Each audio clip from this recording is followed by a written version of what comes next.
서양 철학이 플라톤 철학의 각주라고 한다면 서구 기독교 신학은 아우구스티누스의 각주라고 할 수 있습니다.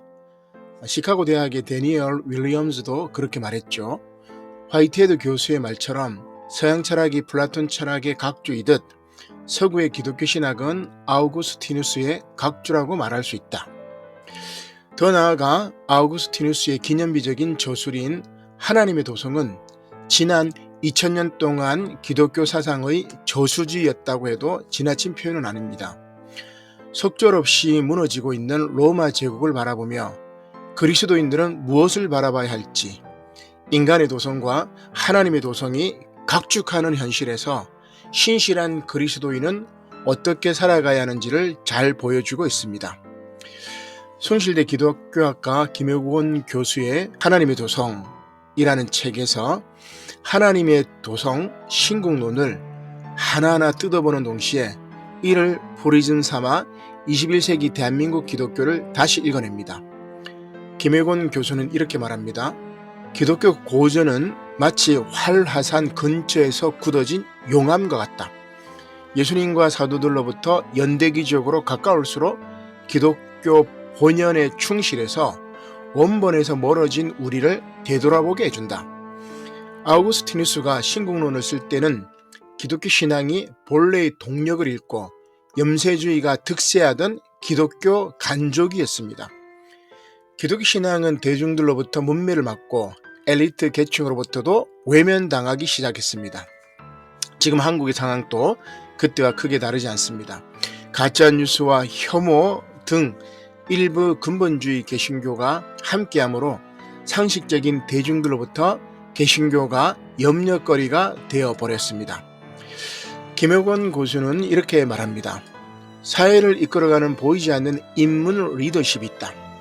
엘리트의 숫자는 적어도 그들이 진입을 거부하면 기독교가 대다수 한국인의 마음에 돌아오기 어렵게 된다. 그들이 교회에 나오지 않더라도 적어도 저런 게 기독교로구나 호의를 갖고 관망할 정도의 격조를 보였어야 했는데 지금 한국 교회는 물신숭배, 중산층의 치부 및 권력 항유, 욕망 조장 등 최악의 조합을 보여주고 있다.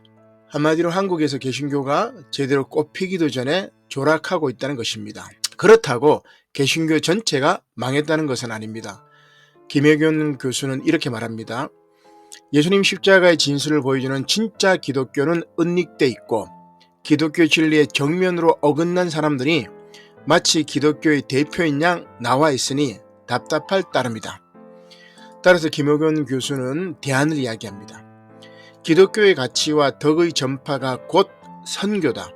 기독교가 주도한 고급 문화를 창조할 때 기독교가 전파되어 나간다. 우리가 갈 길은 이것뿐이다.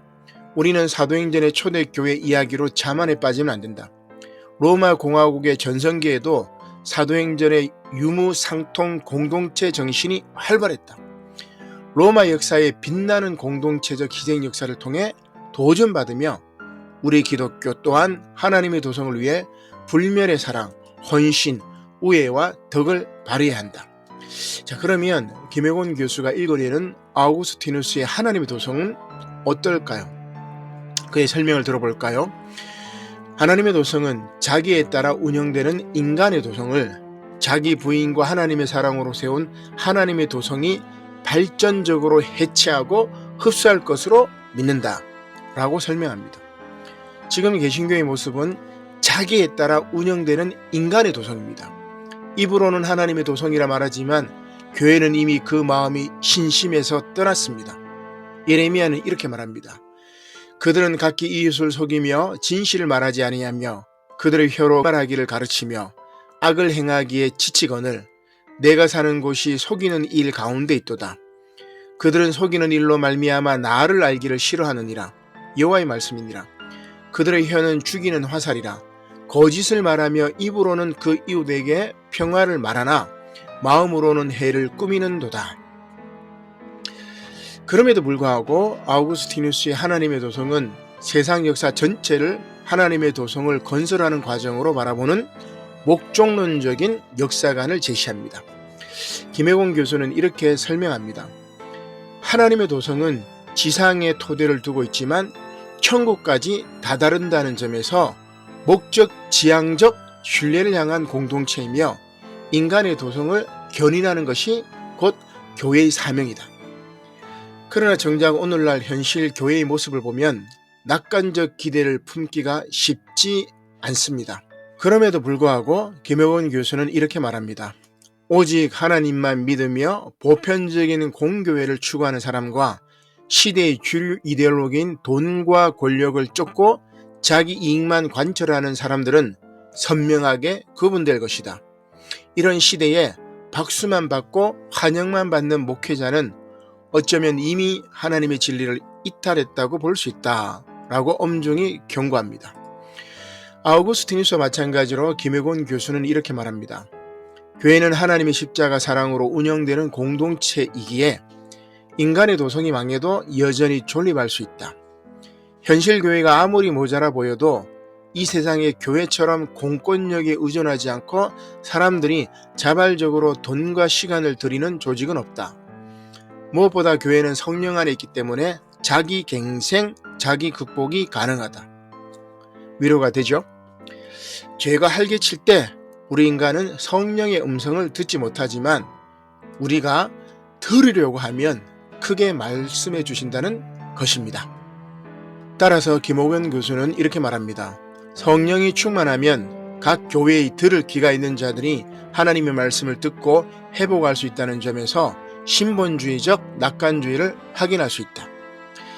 이 책이 중요한 것은 하나님의 도성의 장단점을 함께 살핀다는 것입니다. 가장 큰 단점은 내세적 구원에 치우친 천국관이라고 지적합니다. 김혜곤 교수의 말을 들어볼까요? 내세지향적인 것 자체가 문제가 아니라 오늘날 현실에 참여해 사회를 바꾸고 하나님 나라 운동을 해야 할 사람들이 내세적 구원에만 치우치는 게 문제라는 의미이다. 사실 죽음을 앞둔 암 환자나 노년층에겐 내세지향적인 신앙 또한 소중합니다. 하지만 10대부터 30대가 고통받는 우리 시대의 사람들을 외면하면서 내세로 도피하려 해서는 안 된다는 것입니다. 자, 그렇다면 이 땅을 하나님 나라로 바꾸기 위해서 무엇을 해야 할까요? 김혜원 교수의 말입니다. 하나님 나라의 좌표를 먼저 설정해 놓아야 한다. 자본주의의 소비지향적인 주류 문화를 벗어던지고 대항사회, 대안사회를 상상해서 그 상상을 실제로 만들려는 노력 없인 불가능하다. 기독교인들이 폭등하는 부동산 시장의 교란을 막고 한국 전쟁 때 동포끼리 총뿌리를 겨눈 것을 회개하며 북한 동포를 위해 헌금하고 교회 재정을 쌓아두는 대신 희년 기금을 만들어 청년을 육성하는 것이 모두 하나님 나라의 좌표가 될 수 있다. 조금 더 들어볼까요? 김옥윤 교수는 이렇게 말합니다. 또 하나님의 도성을 천사와 인간의 합성 구성체로 보고 지상 성도를 그 천상에 있는 하나님의 도성으로 가는 순례자로 보면 기독교가 역사 포기적, 세상 이탈적, 소극적 기독교가 될 가능성이 있다. 이런 역사 포기적인 기독교 신앙은 이 땅에 하나님 나라를 이루려는 하나님의 뜻에 복무하기보다는 세상으로부터 이탈하려는 심리를 자극할 수 있다. 결과적으로 이런 세상 이탈적인 기독교 신앙은 이 땅 위에 공평과 정의, 사랑과 평화의 공동체를 건설하시려는 하나님의 열망을 대적할 수도 있다. 하나님의 도성을 강독할 때는 이 점에 유의해야 한다.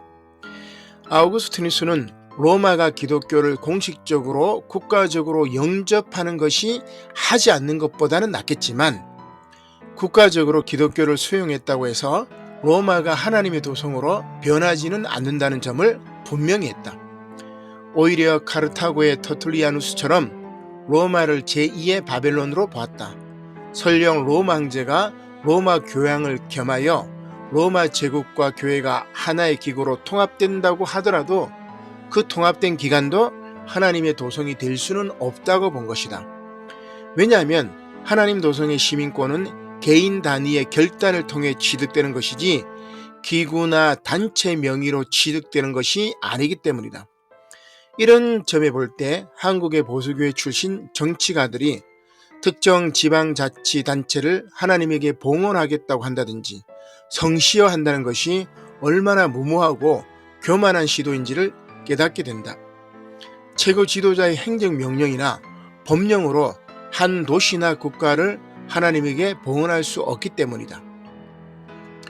기독교 신앙은 그리스도 예수를 통한 하나님의 계시와 구원만 신봉한다는 점에서 확실히 배타적이다. 그런데 기독교인이 지키려고 하는 그 배타적인 진리 자체는 자기를 비워 스스로 가난케 되신 하나님의 아들이 계시하신 하나님만 인류가 믿어야 할 진리임을 세상 만민에게 보여주는데 전력 투구한다. 로마 제국이 기독교를 공인하던 313년경에 밀라노 칙령을 선포하면서 콘스탄티누스와 리키니우스 황제는 밀라노 칙령의 결과가 보여주듯이 기독교 신앙의 배타적 통일성에 기대어 제국의 통합과 안정을 도모하려고 했다.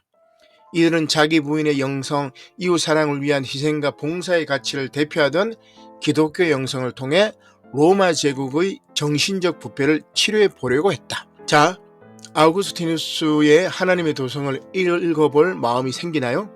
바로 그 마음이 다른 세상을 여는 시작이 될 것입니다. 여러분들의 그 여정에 주님의 평화가 함께 하시기를